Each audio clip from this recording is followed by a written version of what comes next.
하루를 마무리하는 시간 꺼내보는 당신의 지식 창고. KBS 일라디오 김성환의 시사야.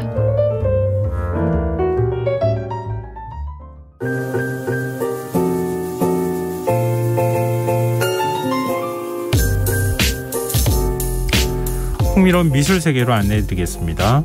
미술랭 가이드 오픈갤러리 홍지혜 디렉터 나와 계십니다. 안녕하세요. 네, 안녕하세요. 네, 오늘은 미술 작품에 등장하는 동물에 관한 얘기 해주신다고요? 네.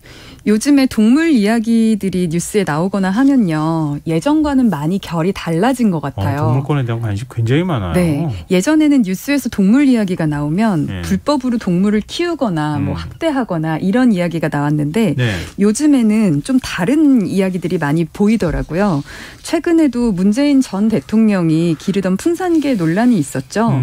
이 풍산개들은 2018년 남북 정상회담 당시 김정은 국방위원장으로부터 선물을 받은 것이라 대통령 기록물로 이렇게 등록이 되었는데요. 임기가 거의 끝난 문 전 대통령이 정든 개를 두고 갈 수 없다고 하여 당시 이제 윤석열 당선인에게 호소를 했고 문 전 대통령의 사저에서 기르기로 했었는데요. 문제는 법적 권리가 이제 정리가 잘 안 된다는 점이었습니다.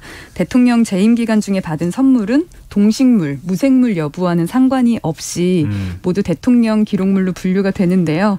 이 법이 바뀌지 않으면 문 전 대통령이 풍산개를 키우는 것이 뭐 불법이 된다. 이런 이야기들 이제 많이 논란이 훔쳐간 게 돼버리는 셈이 되니까. 네, 되고 있더라고요. 상황이 이렇다 보니까 동물 단체들은 국가 원수 간 동물을 선물로 주고받는 관행이 사라져야 한다. 이렇게 지적을 했는데요.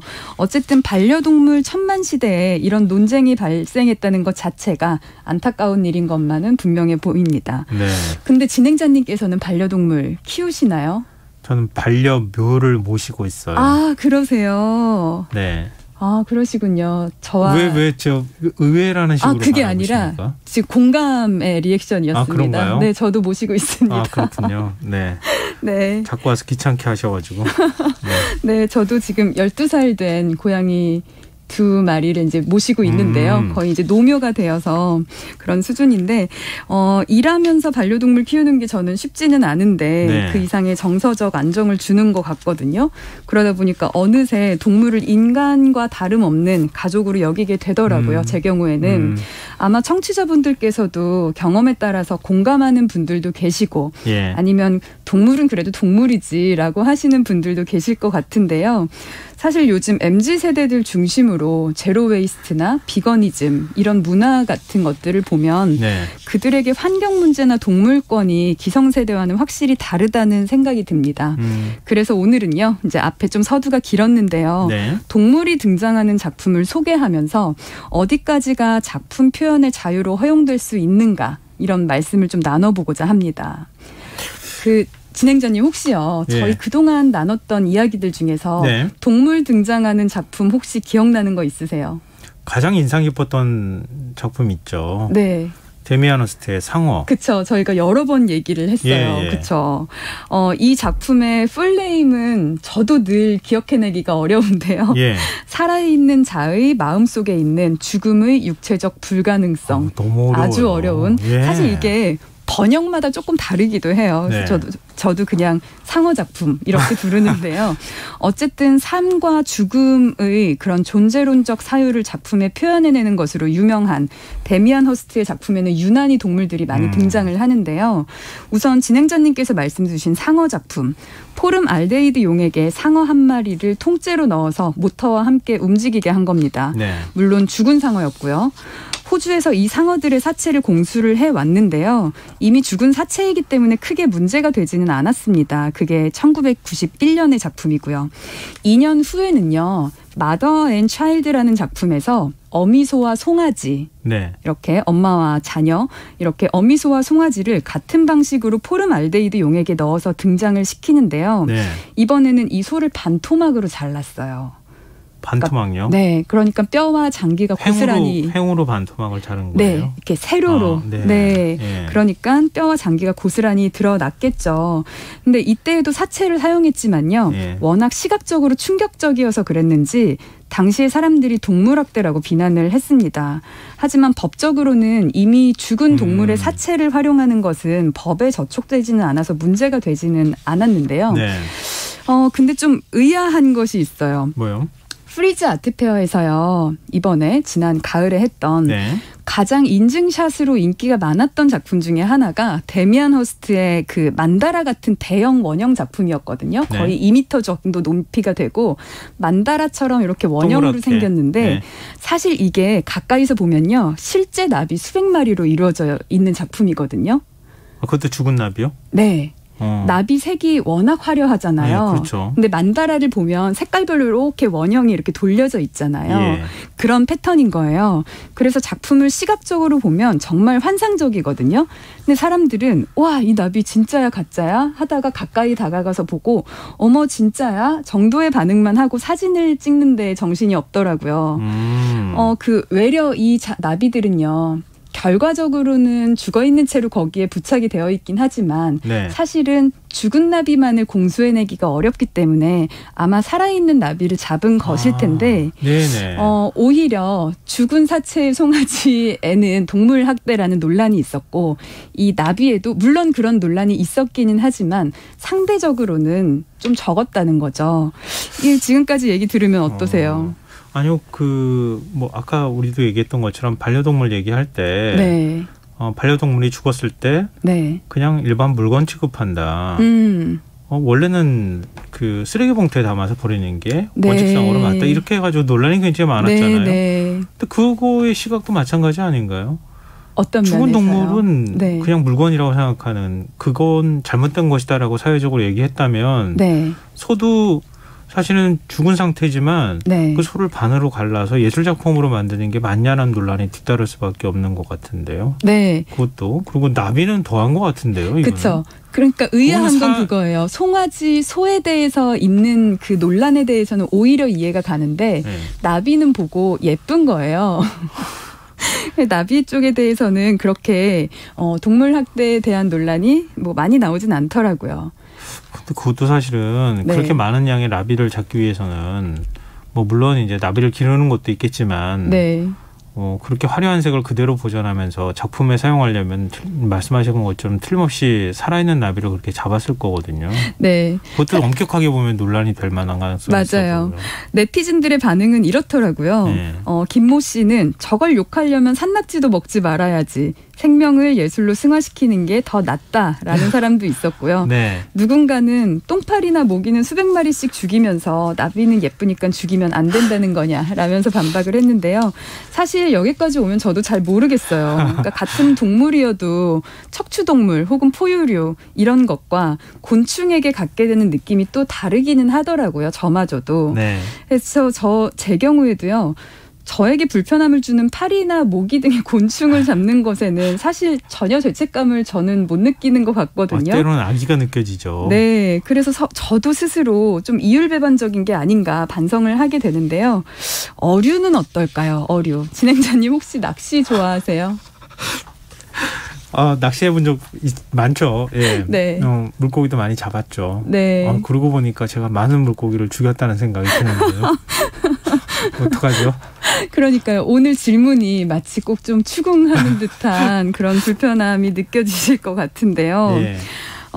사실 아마 누구라도 같은 마음이실 것 같아요. 예. 그러니까 특히 앞으로 소개해드릴 작품에 대해서는 저는 정말 많은 생각을 했었는데요. 네. 마르코 에바리스티라는 그 덴마크에서 활동하는 칠레 출신의 예술가가 있는데요. 네. 이 작가는 트라폴트 미술관에서의 전시에서 10개의 믹서기에 살아있는 금붕어를 넣어서 전시를 했습니다. 믹서기 돌린 건 아니죠?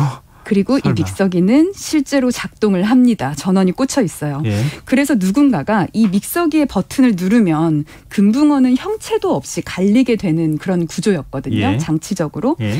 자, 전시장을 방문한 관람자들은 호기심이 생기겠죠. 이걸 누르면 진짜로 작동을 하나? 이런 생각이 들 거잖아요. 네. 방금 진행자님께서도 설마 작동하는 건 아니겠지라고 생각하신 것처럼. 그런데 어떨 것 같으세요? 만약에 전시장에 갔는데 이게 전원도 꽂혀 있고 에이 설마 작동을 하겠어? 근데 내가 눌렀는데 진짜 작동을 하면 금붕어는 죽는 걸 텐데 라는 생각이 들었을 때 어떤 결정을 할 것 같으세요? 저는 못할 것 같은데요. 네. 누르는 사람이 틀림없이 있을 것 같아요. 네, 그쵸. 그게 저일 것 같아요. 오늘 왜? 저는요. 우선은 호기심을 갖고 처음부터 누르지는 않을 것 같고 실제로 동작하는지 다른 사람이 대신 눌러주지 않을까 하고 계속 기다리고 보다가 만일 아무도 누르지 않아서 궁금증이 해소가 안 되면 내가 한번 눌러볼까 하고 저는 눌렀다가. 작가들을 많이 만나시기 때문에 그래요. 네. 작가는 내가 누르는 사람이 틀림없이 있을 거고 나 같은 사람이 누른다는 거 알고 있기 때문에 누르게까지 하는 체험은 하지만 작동은 안 되게 만들어놨을 거야 라고까지 생각해서 누르실 것 같아요. 그럴 수도 있고요. 그리고 그렇게 눌렀다가 정말 작동되는 걸 보고 스스로 너무 그 자괴감에 빠질 것만 같다는 상상을 저는 해봤는데요. 실제로 에바리스티는 이 작품이 3가지 유형의 사람을 드러낸다고 했습니다. 다른 사람들의 반응을 지켜보는 관응증자인지 혹은 믹서기를 켜는 일종의 세디스트인지 혹은 물고기를 죽일 가능성에 대해 고민하는 도덕주의자인지요. 아마 진행자님께서는 마지막에 도덕주의자이신 것 같은데요. 네, 에바리스티는 그 후에 더 놀라운 생각을 작품화하려는 계획을 가졌는데요. 바로 사형수에게 찾아갑니다. 이미 과거에 그러니까 그 선고를 받은 사람을 찾아가서 이제 곧 집행을 하게 된다는 이야기를 듣고 당신의 사망 후에 신체를 예술 작품화하는 것에 대해서 본인의 의도를 알린 다음에 그거에 동의를 한다는 사인을 받아냅니다. 그리고 그 동의에 의해서 무엇을 하려고 했냐면요. 사형 집행 후에 그 사체를 물고기 먹이로 만들어서 미술관에 거대한 수족관을 설치해서 금붕어 등에게 먹이를 주게 할 계획이었는데요. 이 소식이 알려지자 많은 사람들이 비윤리적이라며 당장 계획을 철폐하라고 항의를 했습니다. 실제로 아직까지 실현되지는 않았고요. 아니 뭐 중세에 사시는 분은 아닌 것 같고 작가가 말하려고 하는 게 뭐예요? 되게 충격적이죠. 근데 저는 오히려 이렇게 물어보고 싶어요. 사형수의 사형이 실제로 집행된다는 사실은 충격적이지 않는가? 또 그렇게 질문하시니까 답변이 막히는데요. 많은 사람들이 사형수의 그 사형이 실제로 집행된다는 사실보다는 저 사형수가 그러니까 사형이 집행되면 저 사체를 금붕어 먹이로 만든다고 이것에 더 충격을 받더라고요. 그것 자체는 굉장히 끔찍하게 느끼는 사람이 살아있는 생명, 그러니까 살아있는 사람을 생명을 빼앗는 사형이라는 행위를 하는 것, 처벌을 하는 것에 대해서는 왜 둔감하냐? 네, 맞아요. 굉장히 확 뭔가 이렇게 무거워지는데요, 마음이. 네, 그러니까 합법적으로 사람의 생명을 중지시키는 사형 문제는 윤리적으로 옳은가? 이미 사망한 자의 신체를 물고기에게 던지는 것이 사형 제도보다 더 끔찍한 것이 맞는가? 이제 이런 질문을 좀 주려고 하는 것 같거든요. 인간의 본능이 뭔가 여기에 대해서 질문을 던지는 것 같아서 아까 금붕어도 그렇고요. 생명이라고 하는 것에 대해서 생명권? 사람의 생명이나 동물의 생명도 마찬가지일 텐데 그런 부분에 대해서 근본적인 일종의 개념을 만들어내는 것 같아서 좀 놀랍네요. 저도 보면 보통 동물이 등장하는 작품에는 늘 동물권에 대한 이야기가 따르는데요. 사실은 대부분의 작품들이 동물을 활용을 해서 인간에 대해서 더 돌아보게 하려는 목적으로 저는 좀 이해를 하고 있어요. 작품 하나를 더 소개를 드려보겠습니다.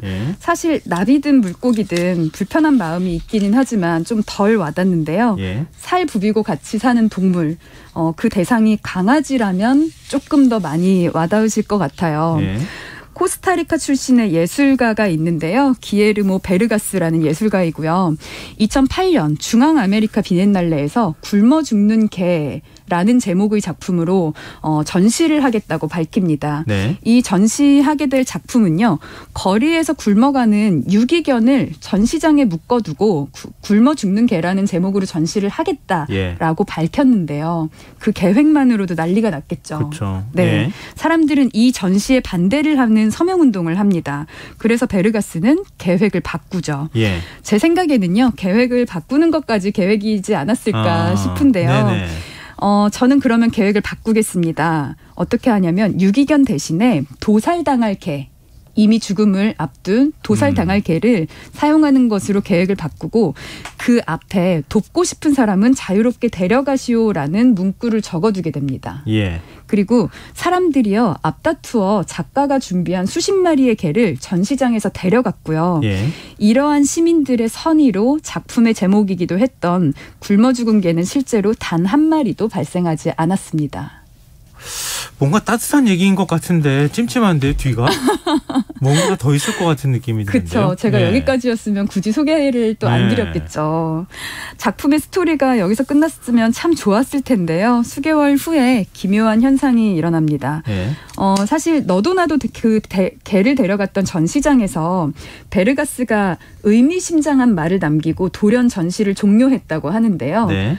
이제부터 일어날 일을 주목하라라는 말을 남겼다고 해요. 예. 그리고 실제로 수개월 뒤에 전국 각지의 공원에서 돕고 싶은 사람은 자유롭게 데려가시오라는 팻말과 함께 쇠약한 개들이 방치되기 시작했다고 합니다. 왜냐하면 네. 사회적 분위기 때문에 휩쓸려서 전시장에서 개를 데려갔던 사람들이 막상 키워보니 이게 만만치 않은데 하고 끝까지 책임지지 못하고 다시 내놓은 거죠. 그러니까 본인이 전시장에서 돕고 싶은 사람은 데려가시오라는 것에 반응해서 데려왔듯이 개를 내놓을 때도 돕고 싶은 사람은 데려가시오라는 팻말과 함께 개들을 공원에 이제 묶어서 방치하게 된 거죠. 실제 그런 일이 다 벌어졌단 말이에요. 네네네. 네. 그래서 어떤 면에서는요. 전시장에서는 완성되지 못했던 굶어 죽은 개가 관객들에 의해서 오랜 기간에 걸쳐서 직접 완성이 된 셈이 됐거든요. 네. 사실 이 작가가요. 아직까지도 동물 학대, 동물권, 동물과 관련한 표현의 자유 이런 얘기를 할 때 늘 등장을 하기는 합니다. 어떤 면에서는 오명을 달고 있다는 생각이 저는 드는데요. 결과적으로 동물을 학대한 것이 정말로 누구인가라는 질문을 저는 해보게 되거든요. 그러니까 어떻게 보면 그는 단지 인간의 사회화된 선의 이제 이런 것에 가려진 인간의 추악한 본성을 좀 드러내기 위해서 동물을 활용했을 뿐이 아닐까라는 생각이 저는 좀 들었거든요. 예술가는 좀 사악한 것 같다는 느낌이 들어요. 사람들의 본성이 막 드러나게 하잖아요. 맞아요. 별거 아닌 것 같은데도 불구하고 얘기를 다 듣고 나면은 충격적인 느낌이라는 그래야 되나요? 네. 인간의 위선이 확 드러나는 느낌을 받게 돼요. 맞아요. 알고 싶지 않았던 우리들의 모습에 대해서 알게 되는 상황이 꽤나 불편하게 느껴지실 거예요. 네. 아마 듣고 계신 청취자분들도 지금 그렇게 유쾌한 기분은 아니실 텐데요. 사실 동물을 작품에 활용한다는 점에서 불편한 마음 이외에도요. 저는 그걸 불편해하는 제 마음 속에 과연 나는 사회화된 위선의 마음은 없었을까? 이렇게 반성을 하게 되더라고요. 그러면서 쉽게 작품에 사용된 동물의 권리에 대해서 주장하기는 내가 자격이 있나? 이제 이런 생각을 저는 좀 하게 되는데요. 네. 우크라이나 출신의 사진작가 중에 동물을 직접 죽인 후에 사체를 다른 사물과 조합해서 이미지를 만드는 작가가 있어요. 이 작가의 작품을 소개할 건 아니고 이 작가도 이런 말을 한 적이 있습니다. 우리는 모두 죽은 동물을 식용으로 먹는데 그에 대해서는 아무런 말이 없다가 동물이 작품의 소재가 된 것을 가지고 비판하는 것을 이해할 수가 없다. 어떤 면에서는 좀 맞는 말 같기도 하고요. 예, 맞는 것 같기도 하고 틀린 것 같기도 하고 그런 상황인데요. 그렇죠. 이거 항상 우리가 사회적인 논쟁의 주제인 것 같아요. 네, 맞아요. 주제인데 그래서 애초부터 잡아먹기 위해서 기른 것은 다 가축으로 분류해야 되는 거 아니냐. 네. 이렇게 얘기가 나오기도 하잖아요. 맞습니다. 참 동물 학대와 동물권이라고 하는 것, 또 인간의 생명도 역시 마찬가지인 것 같은데 그 묘한 경계선 안에서 우리가 계속 고민하고 있는 것 같아요. 맞습니다. 사실 이게 어떤 면에서는요. 존재론적 가치 혹은 인간의 부조리함, 다 철학적 사유에 속하는 것 같거든요. 네. 그리고 이런 철학적 사유에는 사실상 정답이 없죠. 그간 수천 년간 수많은 철학자들이 고민했던 부분인데 아직 그러니까 정답을 낼 수 없었던 걸 저희가 어떻게 쉽게 가치 판단을 하겠습니까? 네. 다만 제가 미술계 종사자로서 볼 수 있는 거는요. 무엇이 옳다 그르다 하는 그런 가치 판단보다는요. 작품을 통해서 평소에는 해보지 않았던 그런 철학적 사유를 해볼 수 있다는 점인데요. 그러네요. 네, 다시 한번 하게 되죠. 마음이 좀 불편하기는 하지만 앞서 언급한 문재인 전 대통령이 그 풍산계를 반환하면서 불거진 논란은 동물의 권리임에도 불구하고 결과적으로는 좀 정파적으로 갈 수밖에 없어 보이거든요. 그런데 예술 작품은 정파성에서는 좀 자유로운 것 같아요. 네. 그렇기 때문에 이런 논란이 정파적으로 흐르지 않고 보다 순수하게 좀 철학적 사유를 해볼 수 있다는 점이 이제 예술의 기능이 아닐까 하는 생각을 저는 해보거든요. 늘 말씀하시는 거 들으면 제가 느끼는 건데요. 네. 그냥 걸려있는 그림 같고 똑같은 색인 것 같은데 네. 왜 그 개념으로 예술작품을 만들었는지 설명을 듣다 보면은 네. 설득이 되면서 굉장히 큰 의미가 많은 느껴지는. 생각을 하게 되시죠. 그러니까 이런 작품들이 우리를 이렇게 탁 충격을 줘서 뭔가를 좀 깊이 있게 생각하게 만들어주는 것 같아요. 네. 참. 묘한 경험을 자꾸 하게 되는 것 같습니다. 말씀 듣다 보니까. 어쨌든 현대미술이라고 하는 건 이런 네. 개념을 통해 가지고 그것에 공감을 불러일으키는 과정인 것 같아요. 네네. 네.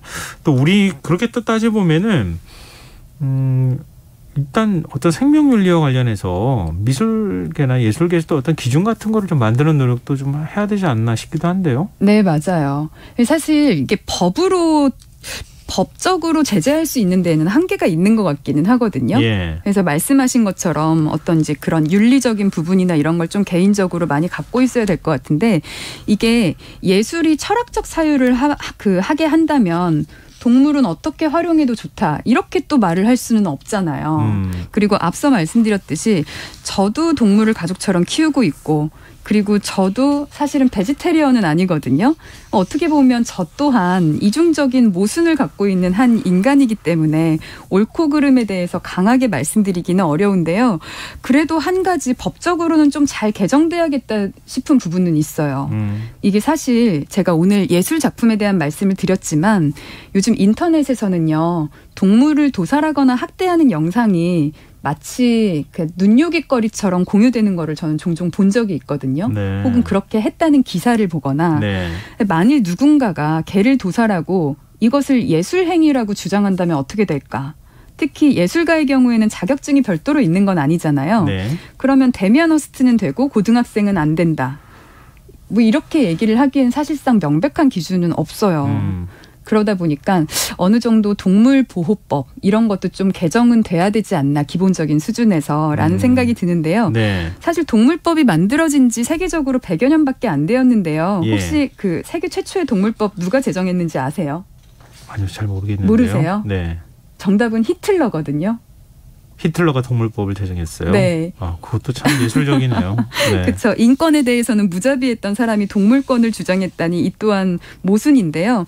어쨌든 우리나라에도 동물법이 있긴 합니다. 보호 대상은 척추동물 일부에 하나고요. 네. 그런데 어쨌든 동물법의 역사가 길지는 않고 법적으로 명확하게 제지하기가 쉽지는 않다 보니까 보다 중요한 것은 뭐 누가 누구의 손을 들어줬냐, 판결이 어떤가 이런 것보다는 각 개인이 가져야 될 그 양심과 생명에 대한 존중, 그런 윤리일 거란 생각은 듭니다.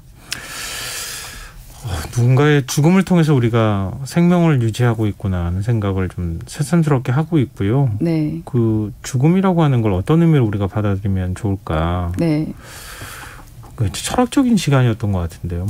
오늘 좀 너무 밤에 무거운 이야기를 말씀을 드린 건 아닐까 싶은데요. 아니요. 그거는 아니었고요. 이게 예술의 힘인 것 같아요. 네. 이거 가지고 싸우지 않고 네. 논쟁하지 않으면서 좀 더 철학적 사유, 생각하게 만드는 게 네. 진짜 예술의 힘이 아닐까. 그걸 다시 한번 생각하게 됐습니다. 저는 미슐랭 가이드 굉장히 흥미로운 시간이었던 것 같습니다. 오늘 말씀 고맙습니다. 네, 감사합니다. 네, 지금까지 오픈 갤러리 홍재 디렉터와 함께했습니다. 김성환의 시사 오늘 순서 여기서 마칩니다. 모바일 쿠폰 당첨자는 홈페이지 공지사항에서 확인하실 수 있습니다. 편안한 밤 되십시오.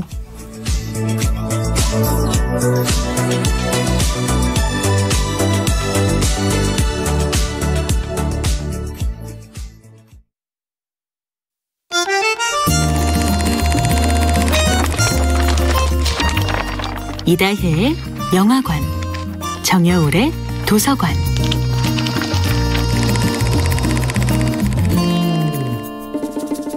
안녕하세요. 여러분과 아름답고 풍요로운 책 이야기를 나누고 있는 작가 정여울입니다. 이번 주에 함께하는 작품은 베슬 반데어 콜크의 몸은 기억한다입니다.